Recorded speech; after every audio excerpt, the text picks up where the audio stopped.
What is going on? Welcome to Real Men Talk. Today, we're going to be talking about kids and social media.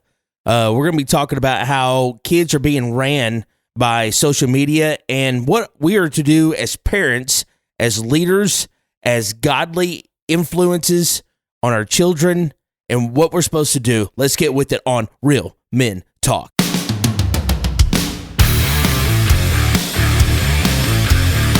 Welcome to Real Men Talk, discussing the tough issues facing men and their families every day. Here are your hosts.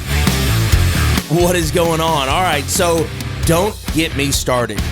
We're gonna, this whole thing about social media. This is something that I've dealt with my kids. Kyler, it won't be too much longer before you have to deal with it with your kids. I hope not. And trying to deal with the aspect of social media. So this whole topic come from a Fox News article that I had found and was reading about them trying to raise the age limit on social media. So, kids being 13 years old and younger are too young. The Surgeon General himself said that that he feels that, quote, "I personally, based on the data I've seen, believe that 13 is too early." And, and this, as a parent, looking from watching my children use social media, be involved in social media, with them constantly being influenced by social media, I can see where this lied, where this plays a factor is what I should say, where this plays a factor, and I kind of encountered some backlash when my children were old enough to do social media. I remember them coming to me, Dad, can we get Facebook? Can we get Facebook? Of course, back then, I don't even know if Instagram was really a thing yet.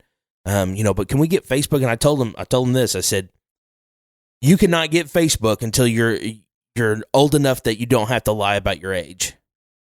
And of course, the legal age right now is 13. You have to be 13 years old. And I told them, I'm like, absolutely not. I'm like, I'm not going to lie for you. You're not going to lie about it. It's a sin, and we're not going to. You're not ready for it yet.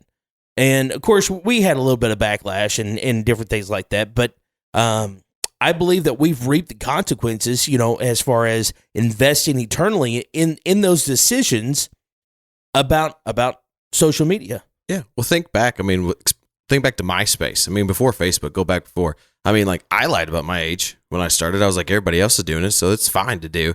But then you look at it and you think of how many rises in cases we had of pedophiles and trafficking on Facebook and MySpace and all the different places because it's super easy. And then we turn just that little white lie into this big white lie, and then all these people are messaging people they're not supposed to be messaging. They're starting this influence, and it's just another avenue for people the devil to creep in. Even if it's a small white lie now, it's going to be a big lie later on, and nobody's checking it. You just put that you're born in 1989, you're good, whatever. Right. No, but I did, and that's where it all started, and it was fine to lie then. So you know what? It's just a little white lie then and there. So no, that's not how that works. No, absolutely not. And if you're going to hold to a moral standard, then you have to hold to a moral standard. And if you, as a parent and as a leader, this is something that's very important, and I believe it's very important that a lot of parents do wrong. We want to hold our children and ourselves to a moral standard unless it's inconvenient. All the other kids are doing it. My daughter, she comes home. I don't know. My youngest, she's 9 years old. She's getting ready to turn 10 this year. She's in 4th grade. She comes home often. I don't know, once a week, once every other week. Dad, can I have a phone? No, you're not old enough for one yet. You're not ready for one. And she's like, I was like, my point exactly. You prove to me that you are not ready for a phone. But why do you need a phone? Before you were 13, what are you possibly doing before 13 years old that you have to have a phone? 13's That's junior high age. So then you're starting to get sports and, band Right. and all that kind of after school practices. But before you're 13, what are you doing? What are Yeah. your parents needing you to go do that way? And that's what we do. We use cell phones and technology and Facebook and everything else to, put in front of our kids to instill in them, here, go do this while I can do other things. Right. But think about it. What is your kid doing before the age of 13 that they need to be able to communicate with you? That's just taking some responsibility off of you of making sure what your kids are doing at all times. That's And right. so here's a phone. Tell me what you're going to do after school. I'm Right. sorry. I want to know where my kids are at all the time, no matter what. Yes, and it plays a major part. And so many people that the peer pressure, even from other adults. And this is a real issue. You hear about like keeping up with the Joneses, type stuff, and all this all that jazz. It's the same thing. So and so's letting their kids doing it, and they're the cool kids, they're the popular kids. I don't want my kid to be left out. I want them to be accepted. I want them to be a part. So maybe it's not going to hurt anything for them to have a phone, or it's not going to hurt anything for them to have social media. My daughter, the 9-year-old, she has a tablet that she can use at home on our Wi-Fi in my house, and she has Kids Messenger. Okay, so what I like about Kids Messenger versus like Messenger or Facebook is I see every message. I can see every message. I can see every picture that was targeted, and I choose who she talks to. I shut it off at a certain time. I do, everything. I can control every little bit about that, and gives her a little bit of sense of freedom. She can talk to her cousin. I let her talk to her cousins. I let her talk to a select few of her friends. Some of them from church, a couple of them from school or whatever. Kids that we know personally. I know their parents, or my wife knows their parents. And so I can control every bit of every aspect of it. And so many times, that I think this is one of the biggest things that parents have issues with today is they want to be friends with their children. And we're not called to be friends with our children. It is our responsibility to raise godly men and women. Yes. It doesn't matter what it looks like, what the world thinks it looks like. It doesn't matter what, and don't get me wrong. I'm not talking about being so overbearing that your child, is rebellious because you just grasp a hold of them. But as they mature, you allow them to do more. As they grow, you can allow them to do more. In this article, Senator Hawley is a big,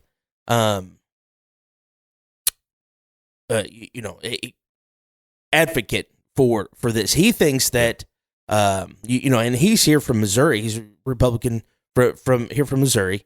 That he thinks that it should be 16. And I'm going to be real honest with you. I'm not opposed to that. I'm not opposed to that at all.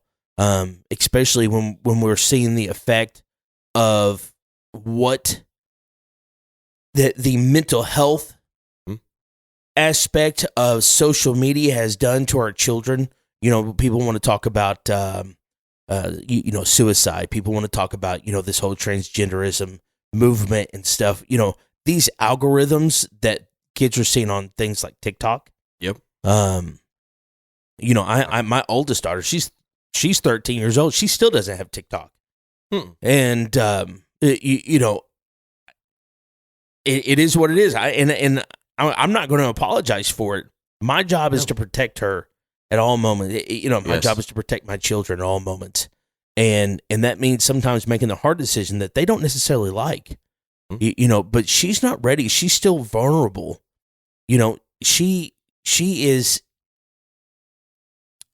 She's still very vulnerable when it comes to other people's opinions, when it comes to other aspects of, she's still maturing. She's still growing. She's still trying to figure who she is. She's still trying to figure out who she is. And social media doesn't need to tell her that. TikTok doesn't need to show her who she's supposed to be. That's my job. Yeah. Well, think about the ideology behind everything. You can't drink till you're 21. You can't vote till you're 18. You can't smoke until you're at least 18. You can't do all these things because they say that it alters your brain chemistry. It alters all this extra stuff. And we want you to be more and more developed before we start allowing you to put this stuff in your body. That way we can make productive citizens. But our emotions do that exact same thing. And as they are looking online and they're seeing things that make them happy or make them sad, they're increasing different levels of hormones in their body. And studies have shown that those hormones that are in their body, they're consistently feeding into them. The more like depressed that you are, the more your levels go down. I want to say it's serotonin. Don't quote me on that, but I'm pretty sure this is serotonin levels. And then it alters your brain chemistry. And then it doesn't make for well-developed, I don't want to say individuals, but well-developed citizens who are informed or whatever, because they're pretty much letting TikTok or social media or Facebook think for themselves because they can't anymore. It's almost like it's pulling them into a direction that they want them to go in, which is, I mean, that's what it's doing. But if we can't do those things because it's going to alter the brain chemistry, why would we not worry about the hormones that are altering the brain chemistry, right. which is leading into everything else that's happening nowadays? It's ridiculous. If you're going to look at one thing, you need to look at the whole thing. But that's what happens is we don't look at the whole thing. We look at one little thing and we're like, nah, it can't be that. We got to, whatever fits the narrative at that time. That's right. Yeah. And you're absolutely right when it comes to the fact that they want this social media to affect our kids. Yeah. If you look at, everybody talks about TikTok being a China company, Mm-hmm. Do you know that TikTok in China is completely different than the TikTok in America? Yes. I actually learned that this week. And, the government has even talked about banning TikTok within the United States. So, they talk about, what is it? Warfare of the mind or, mental warfare and stuff like that. So China has intentionally set up TikTok different for them. If you look at TikTok in China, it's all educational. It all fits their agenda. Yep. It all fits. Then you come over to TikTok in the United States, and it's mind-numbing stuff. And the goal behind this is that it is mental warfare. Yes. They want America in 5 years or 10 years or 15 years, whatever it is, to be so dumb that they cannot critically think for themselves, and it makes them an easy target. Mm-hmm. And, we are allowing this stuff to happen to our kids because one of the biggest things that we don't want to do is we don't want to have to raise our kids. And I know that sounds really mean. I know that sounds really aggressive, but we want our school to raise our kids. We want our school to educate our kids. We want the church to teach our kids about the Bible. And when they come home, we want to turn on the TV so they'll leave us alone. Oh, yeah. And this is not the way God intended for it to be. This is not what we are called as parents, as leaders of our homes, are supposed to allow to happen. Mm-hmm. We're not. This is not supposed to be the way that things go. When our children come home, and I've talked about it before. Yeah. Or my kids coming home and I feel like I have to re-educate them. You do. You do. You absolutely. Hey, what did you learn at school today? I shouldn't say I. We as parents have the responsibility of teaching our children, the way that is right. And if you have no other area, if you have no other way to educate your children, because now it's law. If you pull your kids out of school, unless you're homeschooling, or something like that. Yeah. But that's a lot of times that's hard because in today's society, both parents have got to work most of the time, and all that stuff. And so if you don't have means for homeschooling or any kind of private sector, and most of the time, if you have your kids privately schooled, you still have to check. Yes. But especially if they're in public schools, you should check what your child is learning all the time.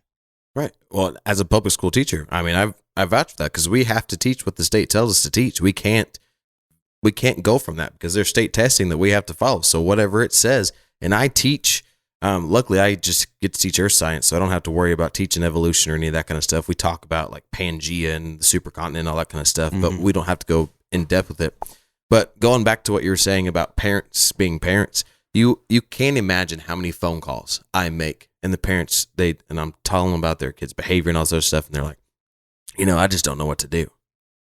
I can tell you what to do. Just be a parent. That's right. They're like, I've tried everything. I have nothing else that I can do.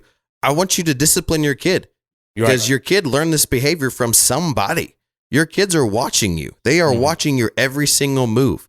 And they're like, I just don't know what else to do. And oftentimes, I say it more professional, but I'm like, listen, this is what you need to do. This, and this. We need to set up this. And there's oftentimes as the teacher, I'm having to be the disciplinarian for the kid at school. And then I've got to tell the parents what to do at home.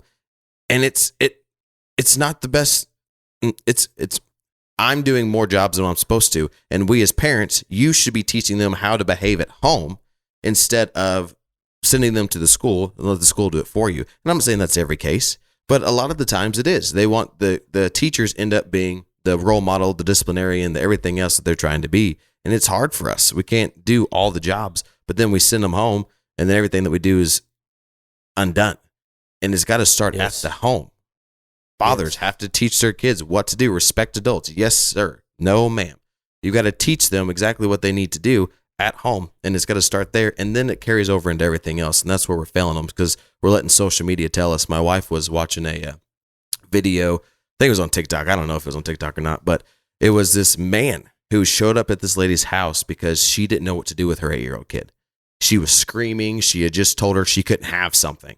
And she was in her room screaming at the mom, telling her that she's going to do this. She goes, I don't know what else to do. I'm at my wit's end. And I'm like, you're the parent. You shouldn't have let it get to this situation. This happened 8 years of you not doing anything. And that's where we fall short is we think that if we're too aggressive with our kids, that something's going to happen and it's going to be wrong. And it's not. As long as you are loving on them and you're trying to do the best that you can, you are fine. And as long as you are following what the Lord teaches in the Bible and you're not sitting there and you're not abusing them and all this other stuff, you're fine. You are teaching them the ways that they're supposed to be. And oftentimes we forget that. That's right. Because social media has told us a different thing. Yes. And, this era of social media, this era of whatever you want to call it, I guess social media, of teaching our kids, the ins and outs of our not community, of our culture. I'm sorry. So the social media culture that's teaching them ins and outs. You hear like new words all the time. You hear all this stuff. But we have to understand that it is our job. Like you were telling that we have got to we have got to be the bad guy sometimes. We cannot always be the good guy. Our job is to protect our children. I know it's tough. I know it's tough. But it is our job to protect our children. And so we're going to go into a break. And when we come back, we're going to talk about the brain development and things of children by the time they turn 13. We'll see you right after this break. This portion of Real Men Talk is brought to you by the Jeweler's Bench. They are a full-service jewelry store offering many styles of gold, silver, diamonds, and gemstones. And all jewelry repair is done in-house so you can get your treasured pieces back as soon as possible. They are also a licensed Citizen Watch dealer. Make sure to visit them today at 1353 North Westwood or call 573-686-1522.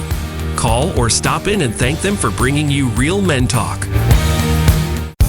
If you want to join in the conversation, join us on Thursday nights at 6:30 p.m. We gather with other like-minded Christian brothers to discuss hard-hitting topics that affect men on a daily basis and use a biblical approach to overcome common strongholds that affect our families. We show men the importance of being the spiritual leader of their home and what it means to be a real man in the eyes of Christ. Join us at the Palace of Praise, located at 1400 Herschel Best Boulevard in Poplar Bluff, Missouri.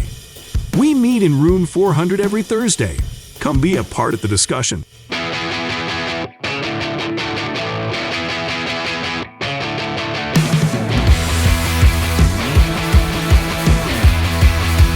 This portion of the Real Men Talk is brought to you by RL Persons Construction.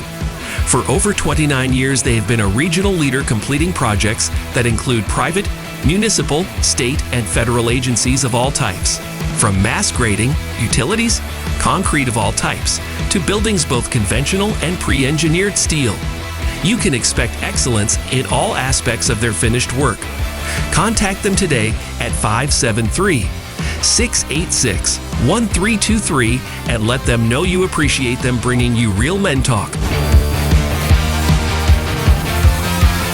If you have a question about this week's show, please drop us an email to realmen@palaceofpraise.com. We would love to hear from you. And now back to the show with Anthony and Kyler. All right. Welcome back. All right, so I think one of the biggest things that is the problem with this whole social media thing altogether is parents aren't even abiding by the rules. So they're allowing their children to have social media way before they're 13 years old. Right. And this is the problem, because research shows that when, the brain development of these kids is during the, let me reword that when they're using social media prior to the age of 13 years old, that the brain development is very impressionable, and it has a major effect on what they do and how their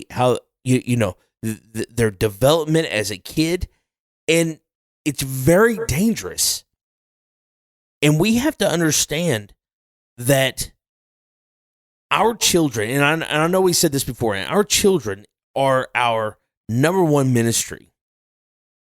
We are raising the next generation of leaders, of godly men and women, and we have to treat it as such. And it's not always roses. It's not always fun.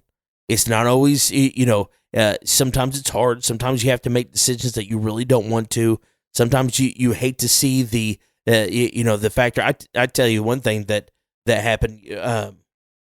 My son, and he might kick me for telling us everybody this, but comes with the territory. He's going to deal with it. Yeah, I'm going to say it anyway. So this year was his senior year, and he had this big outing with the head coach, and he quit. He quit soccer, and I told him, and the part of it was the coach's fault. It was a bad situation. And it should not have happened. But I told him, I said, look, we end up having to go to the school and talk to the principal, and all this stuff. And he kind of mentioned, about going back. I was like, no.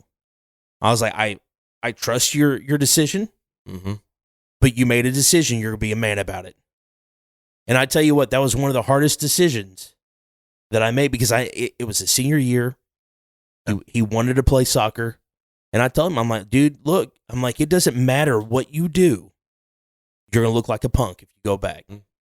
Either you're going to go back and he's going to play you, and you're going to look like a punk because you quit to get your way, or you're going to go back on the team and he's still not going to play you and make you look like a punk again. 50-50 shot.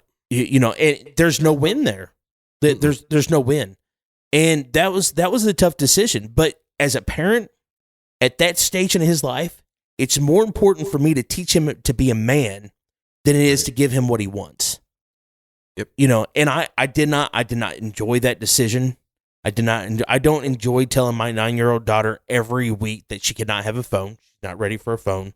When she's like, everybody in my class has got a phone. I don't care. I don't care. I don't enjoy that. I don't enjoy that. I understand that she feels like she may be a little bit different when all the other kids have got their phones out and she doesn't have one. Yes. I understand that.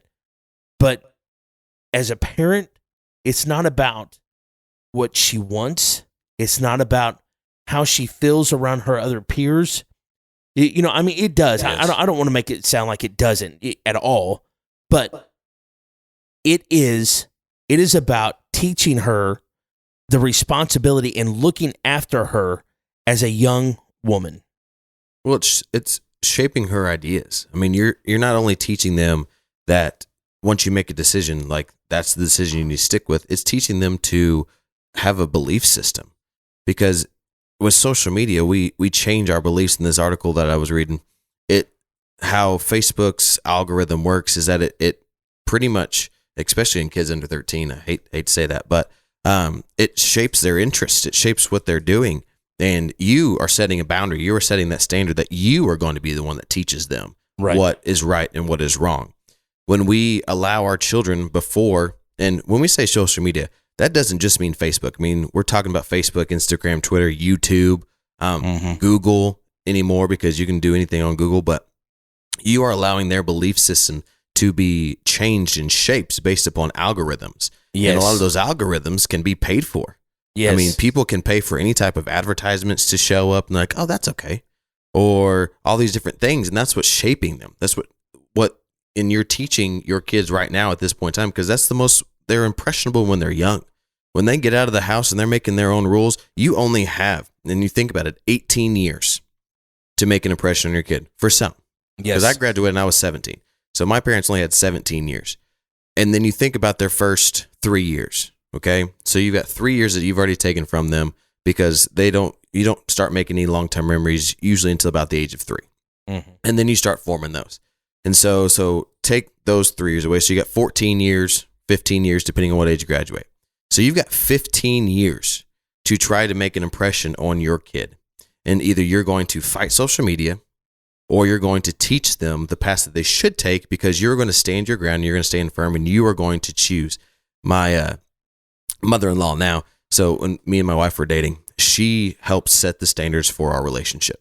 She pulled me in her office because she worked at the school. She was over the AmeriCorps. This lady, she's scary. She is. But she found out that we were dating.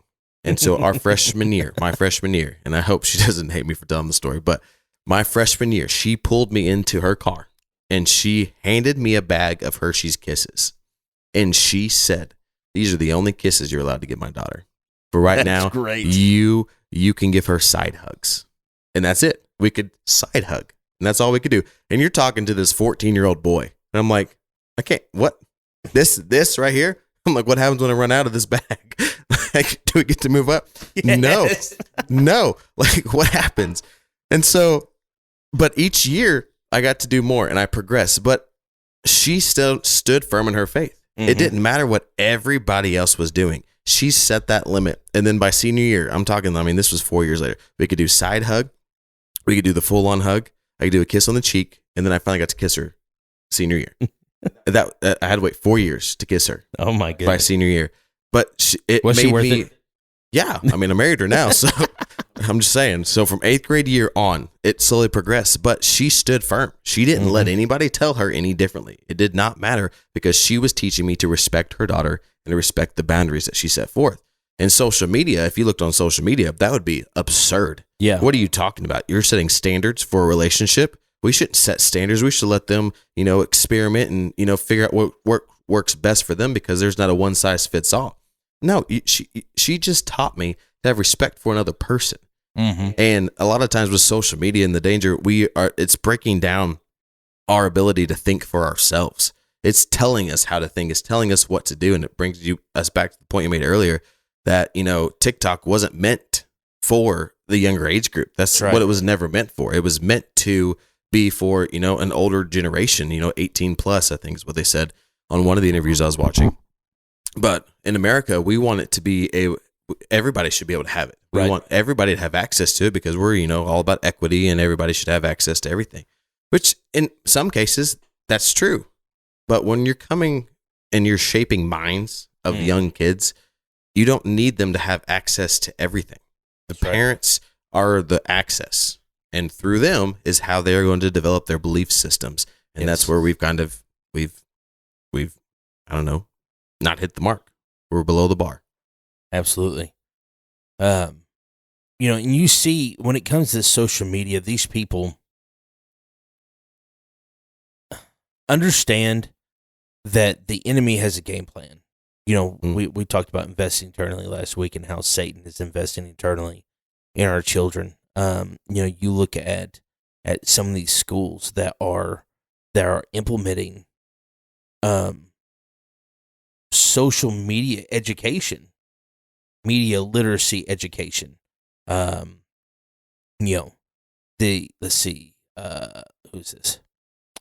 Empowering children with skills that will supersede new technologies and techniques and prepare them for the quickly evolving media landscape with which terms and service, legislation, and research cannot keep pace. And here we are, we're talking about, these people are talking about putting social media inside the classroom. Mm-hmm. And it's a very dangerous fine line. I don't know if, Kyler, you may be too young to really remember this, but I remember when sex education was first really a thing. Whenever I was younger, we had it. Well, yeah, but I remember when they first wanted to introduce it in a class. Oh, in a classroom. Yeah, and I remember my parents flipping their lid. Of course, now we look at the sex education, and don't even get me started. Don't even get me started there, because it's basically showing kids pornography. Well, now we don't teach it. Our school board ruled that unless the Butler County Health Department or a health department comes in and teaches a class, we don't teach it. That's good. So they don't even touch it anymore. That's good. That's real good. I'm glad. But now Butler County don't even come in and teach it. So nobody's teaching it. Yeah. Half the time. Well, and we shouldn't. It should be apparent. And and this is the thing. That's a parent's job. Yes. To teach your child about sex education. And the problem, now we revert right back to social media again. And our children, you flip through,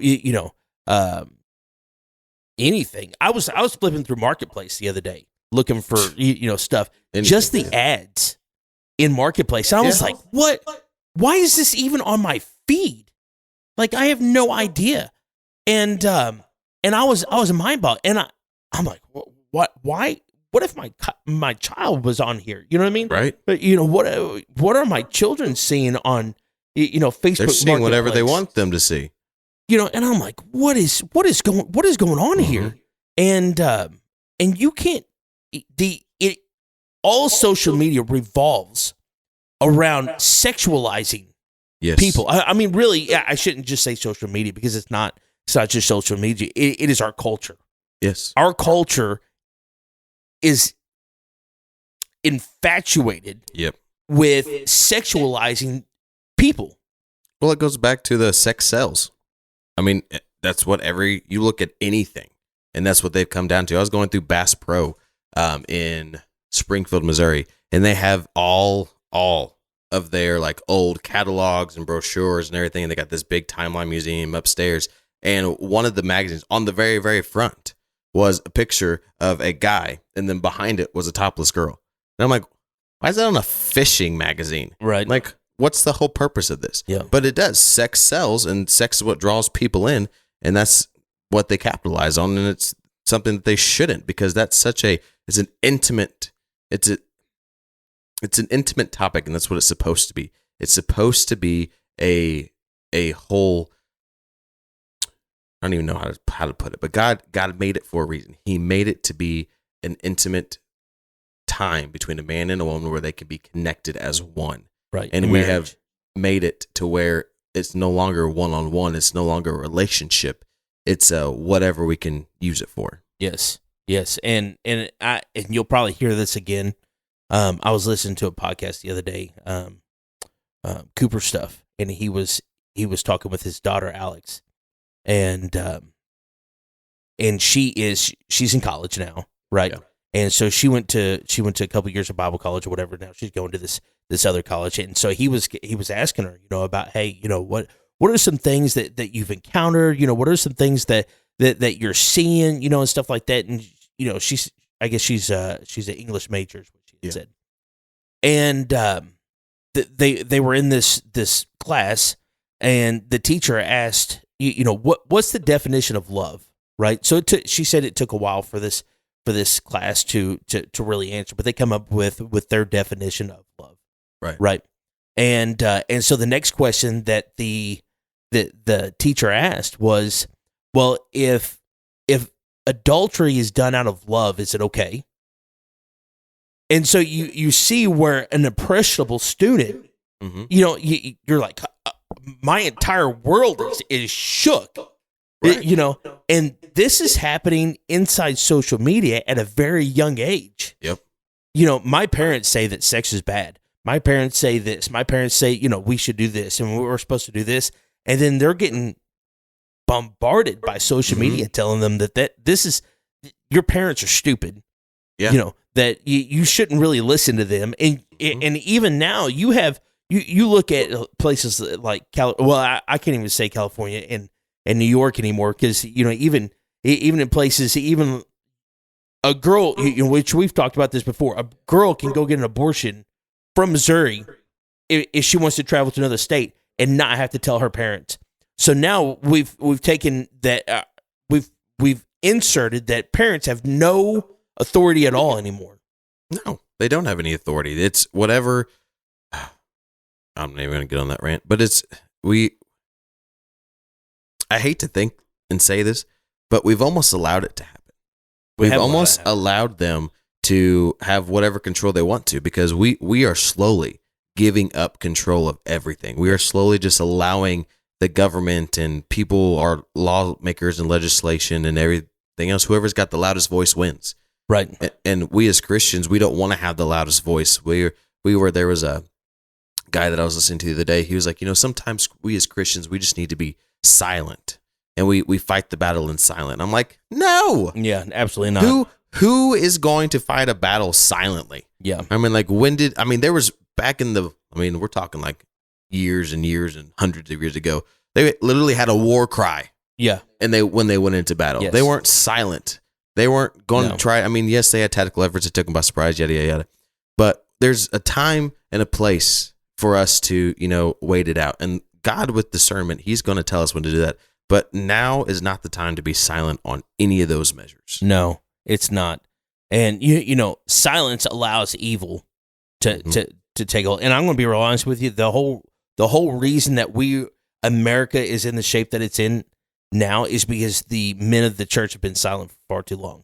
Yeah. We have set back, and we have, kind of like, and I know that I go here all the time, but, the church pre-Hitler in Germany, well, we just want to preach the gospel. We don't want to rock any boats. We just want to preach the gospel. We just want people to know, that Jesus loves them and all that stuff the whole time, while they're just sitting back and just doing their thing. Evil's taking a hold, and evil's just running rampant. And this is what's happening in America too. Yes. And if we don't get a grasp on it, if we don't get a grasp on our children, if we don't get a grasp on all this stuff, we're going to lose the next generation. Yeah. But when did it become a bad thing to have morals and values and ethics and something that we stood up for? Yeah. That's 2 Timothy says, it talks about times like this, when people will call good evil and evil good, exactly. And we are seeing this right now. We were seeing it take a hold like never before. We are absolutely seeing that scripture being fulfilled right before our very eyes. Right. Well, maybe you've got questions about your children and social media, or maybe you have questions about social media at all. Maybe you just want to talk. Maybe you just want to reach out. Get a hold of us. Real Men. Email us at realmen@palaceofpraise.com. You can find us on Facebook, Twitter, Instagram. Here we are talking about social media. But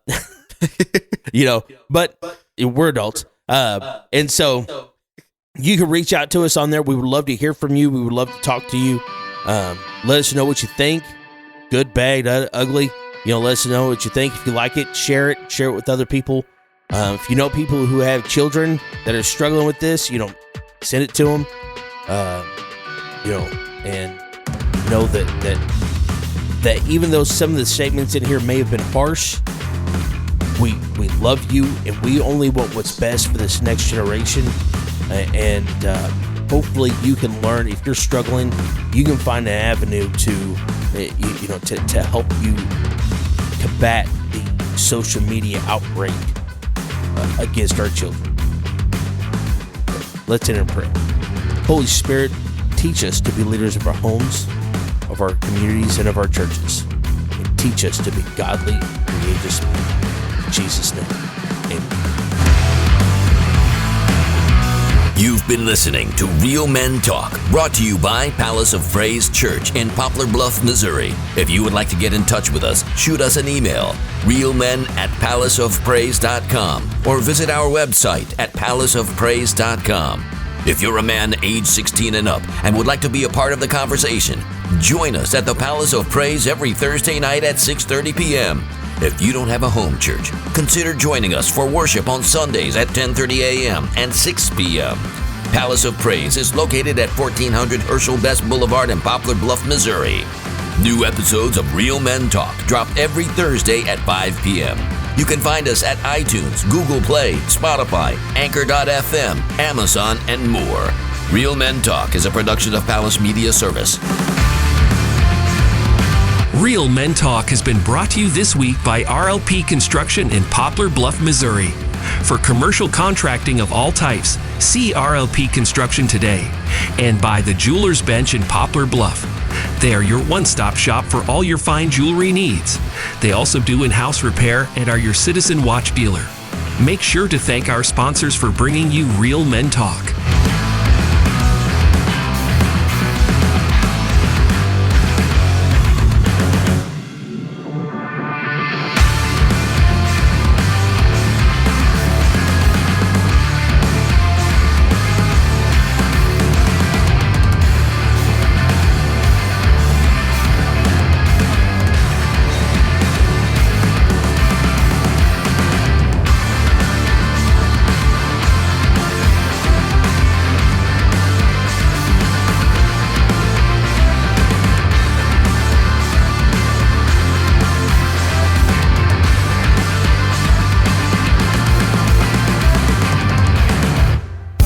If you want to join in the conversation, join us on Thursday nights at 6:30 p.m. We gather with other like-minded Christian brothers to discuss hard-hitting topics that affect men on a daily basis and use a biblical approach to overcome common strongholds that affect our families. We show men the importance of being the spiritual leader of their home and what it means to be a real man in the eyes of Christ. Join us at the Palace of Praise, located at 1400 Herschel Best Boulevard in Poplar Bluff, Missouri. We meet in room 400 every Thursday. Come be a part of the discussion.